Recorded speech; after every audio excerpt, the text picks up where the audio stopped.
$50K richer because of it. That's right. Scheduled for three 3-minute rounds in the unified amateur flyweight division is brought to you by the River Cree Resort Casino. Be sure to check out Unified's official after party tonight at Italia, one of many restaurants located right here inside the River Cree Resort. When the action begins, the referee in charge is referee Luc Boutin. Introducing first, fighting out of the blue corner, he weighed in at 125.8 pounds with an amateur record of 2 wins, 2 losses.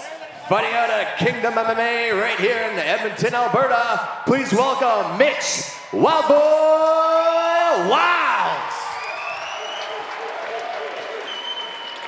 And his opponent, fighting out of the red corner, he weighed in at 124.4 pounds, and tonight he is making his amateur debut, fighting out of Shea Bears MMA by way of Mornville, Alberta. Please welcome Gabriel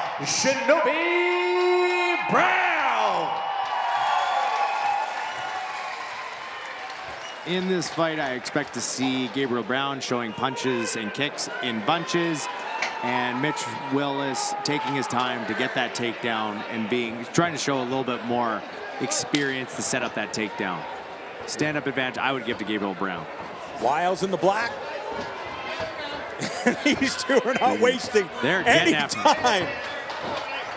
Wiles with the takedown. So in here right away, looking for that darce from the setup right there. The nice thing is he has the cage to his back, which is going to make it hard to get that extension for that takedown. The thing is, when you come out hot and heavy like this, you are likely to burn out. Now, it's only 3 minutes a round, which does make it easier, but still, it is tough. You also have to remember, they're young, and they're 125 pounds. And I'm old and fat, so it's not necessary. I guess I can't speak from experience anymore. But the thing is, they're firecrackers. It's why it's so much fun to watch John Dodson's or the DJs, you know? These guys can go at it, changing stance, throwing lots of punches and strikes. That's the difference. Wiles showing that experience in this fight, mixing up between strikes and between the grappling. Wiles seems to be ahead at this stage. A minute into round 1. So you watch Gabriel Brown's neck positioning. He's kind of putting himself in a bad position. All Mitch Wiles has to do is just reach over that neck to set it up. But Gabriel has that nice 2-on-1 right now, which is nice for keeping him from taking his back, but is leaving his face open. Me personally, I do not like to have my face punched a whole bunch. Personal preference.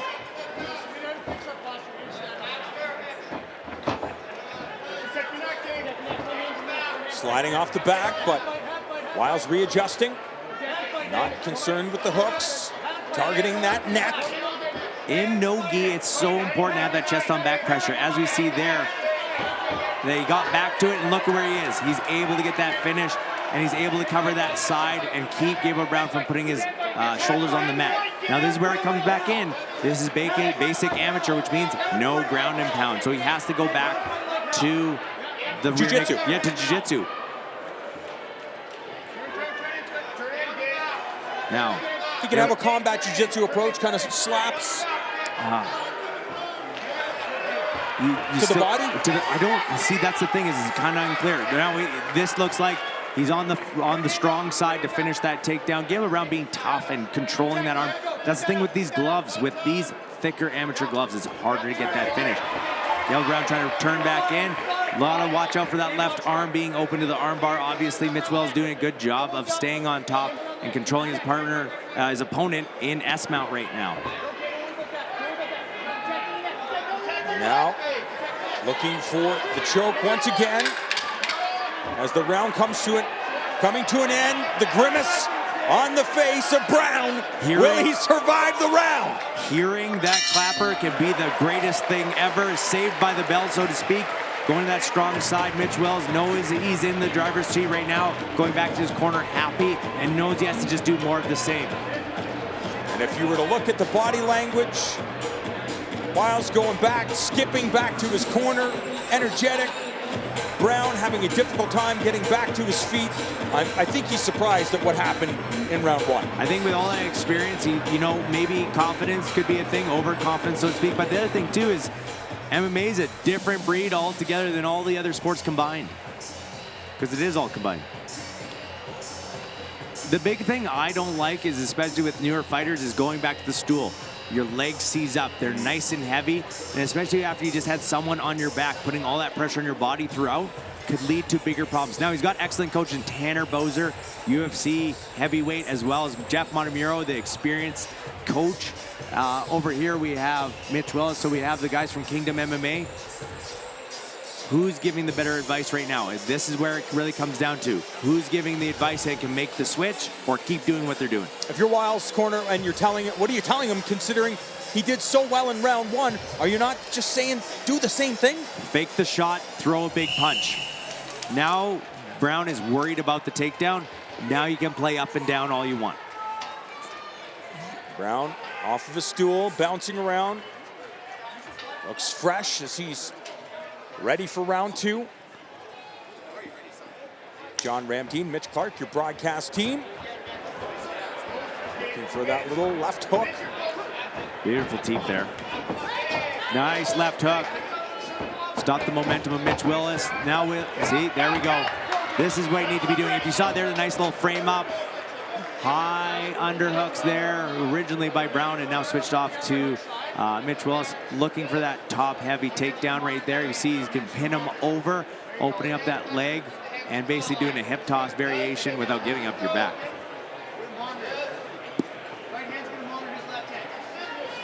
Now, if you take a look, the head positioning's everything. He's controlling where Gabriel Brown can go with his head. And looking for that back bending throw, not happening from there. The thing is, the cage is both your friend and your foe in this position. So Gabriel Brown looking for that headlock. I always say headlocks do not exist in MMA because all you're doing is giving up your back, as we can see here, right? Except if you're Michelle Watterson. She seems to do it really, really well. She hits that headlock takedown everywhere. I don't get it. She's tremendous at it. You're talking about your submission victory. If you remember, Carlos Newton beat Pat Miletich with a with a headlock takedown. That's the difference, though. We also saw Ben Askren hitting that bulldog choke, so that's the difference. Wiles doing that return to the mat, and look at what he's doing. He's looking to secure the neck, along with having that chest on back pressure to keep that weight on Gabriel Brown. He's in the driver's seat right now. There's no need for him to really do anything too crazy unless it's there for the taking. So if you are the coach, are you telling your fighter, just keep doing this, just get the experience, focus on getting the victory, we'll get better in the training room? I think so. I don't see any reason why to deviate from the game plan. It seems to be working.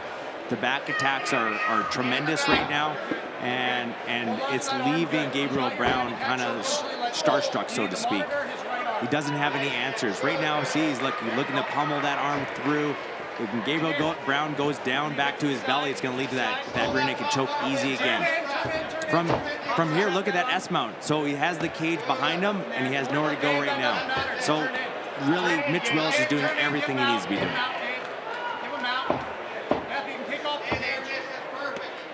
You can hear Tanner Bozer yelling to kick off the cage. That gives you tremendous leverage. So Wiles pulling that leg up. Gabriel Brown needs to walk up that cage. Not put his toes in it, but walk up it and use that leg press motion to really disrupt the mount of Mitch Wiles. To create a scramble, to get back to your feet. Man, do something. You have to create motion. Because this is not sending a good message to the judges, is what you're saying. This is saying I've lost 2 rounds to the judges. The referee comes in, separates the 2 athletes. To me, Mitch Wiles just needs to rinse and repeat. In comparison to Gabriel Brown, needs to do something. Anything.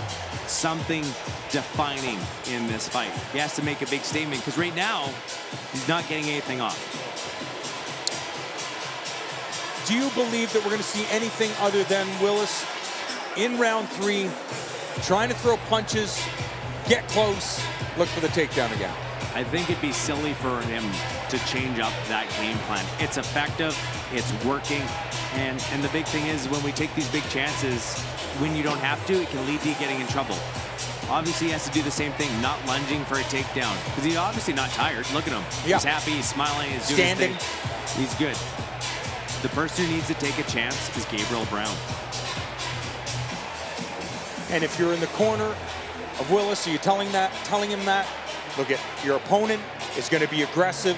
He's going to come after you. Expect him to take risks, to take chances, and to be very aggressive. I tell him to say, go old school team alpha male. Yeah. Up, down, until he gives you the takedown or the big punch. Because if someone's coming hard and they're scared of the takedown, they're going to put their hands down. It's going to lead to a good punch, and then you can get the takedown if you need it.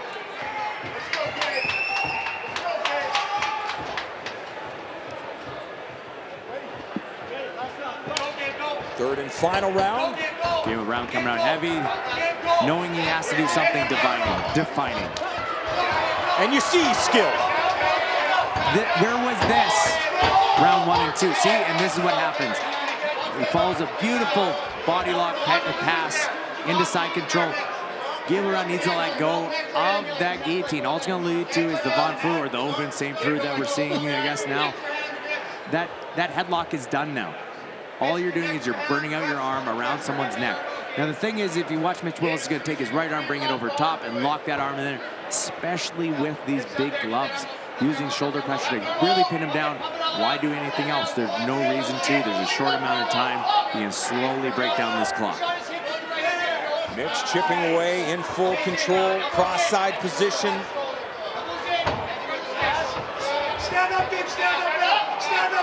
So 100%, and Gabriel Brown coming out on top, finally winning a scramble. But Mitch Wiles not to be completely shut out, looking to get that scramble going again. The only thing is his feet are facing towards the cage. Gabriel Brown working now. Beautiful knee to the body. Reminiscent of like Kevin Randall and Pride. Oh my goodness. Chipping away, but you need to do something more. Kevin Randall with those skyscraper knees. You're basically doing a full headstand into a knee.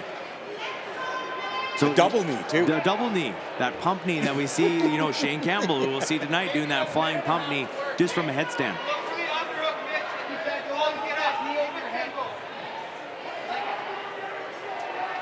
The clock, not a friend to Gabriel Brown. He's got to do something. I would imagine, just being objective, that he is down 2 rounds.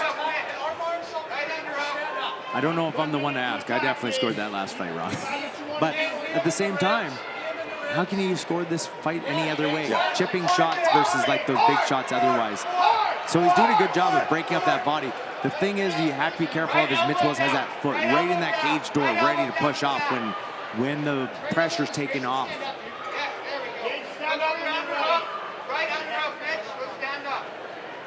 In my opinion, he needs to break that underhook that Wiles has right now on the close side and disengage. He needs to get out of this ground game. He needs to show how good he is at the stand-up. As we saw, a brief glimmer of hope there, taken away by a beautiful double leg by Mitch Wiles.